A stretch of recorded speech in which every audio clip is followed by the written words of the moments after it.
Alright guys, in this video I'm going to be showing you guys what the arrow member selection operator does and when you should use it. But I was thinking and I was like, you know what, we haven't created a new class in a while and it actually would be kind of useful in this tutorial. So let's go ahead and start working with a new class.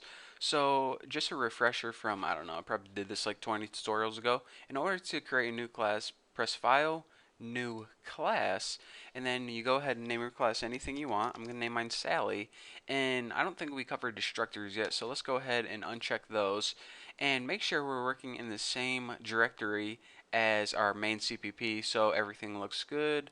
Go ahead and click create, and of course it's going to give you these two confirmation. Yeah, of course I wanted to do both of those.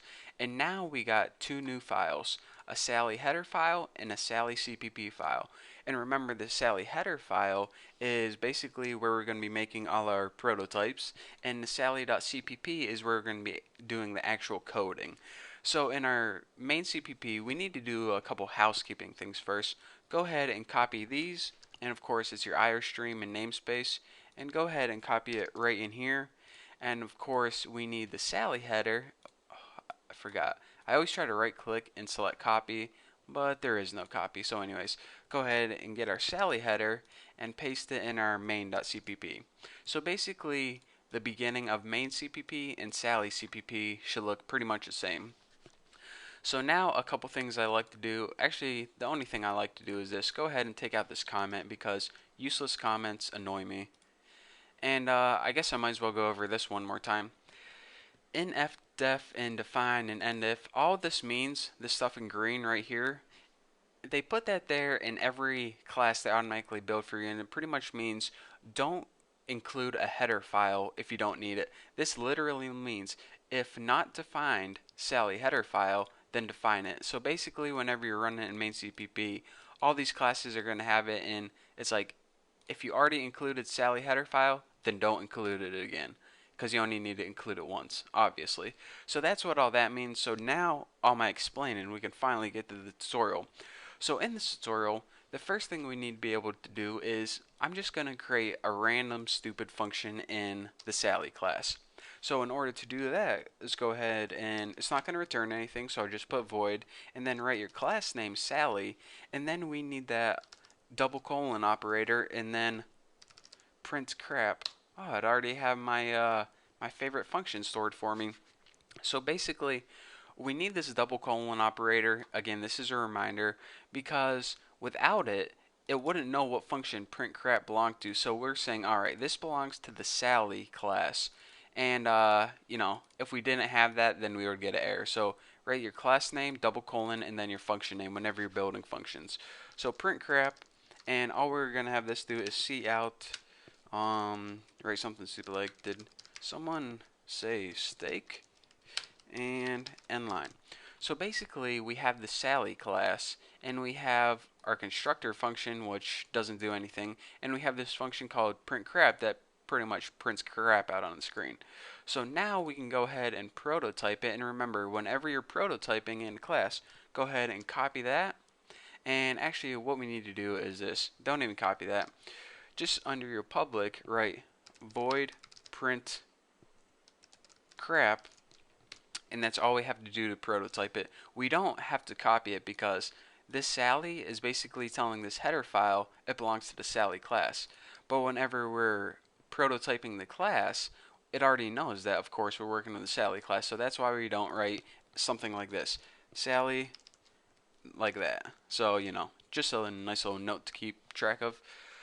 So now that we have basically a class made with one function in it, I want to talk to you guys about what I'm going to teach you in this tutorial, and that is the arrow member selection operator, and that's this little dinghy right there. You're saying, what the heck is that? What's it do? What's the point of it? Well, in order to explain to you guys what that does, let's go ahead and first build a Sally object. So Sally, make a Sally object called Sally object, and we know with our Sally object, then we can access the stuff inside the Sally class using Sally object using the dot, and then go ahead and use whatever you want to use, a variable or function or whatever. So now when we go ahead and build and run this, it says, did someone say steak? Pretty cool, huh? So we know that these facts are true. In order to access stuff from the Sally class, we need to use a Sally object. And then we can use that by putting the object first, using a dot separator, and then writing whatever we want to access after it. So that is how we access stuff inside the Sally class. But now I want to teach you guys that there's a different way to access the stuff inside the Sally class. This is by making a pointer to the Sally object. So let's go ahead and see what I'm talking about. In order to make a pointer, you go ahead and write what type of data you're going to hold. I'm going to be holding Sally type of data because a class is actually a type of data that you create yourself. And now you go ahead and name your pointer using pointer, and I'm just going to name mine Sally pointer. And now we set it equal to the memory address of Sally object. So basically the Sally pointer is pointing to this object right here. Simple enough. So they're basically the same thing. I mean, I shouldn't even say that because a lot of people are going to be like, a pointer isn't the same thing as an object. But you know, they're basically the same thing. So now what we can do is we can use that pointer to access the stuff in the print crap class. I mean, excuse me, the Sally class. So let's go ahead and put Sally pointer. And you might be thinking, alright, so use the dot separator and then write print crap just like that, and I'll try to run this, it's going to work fine.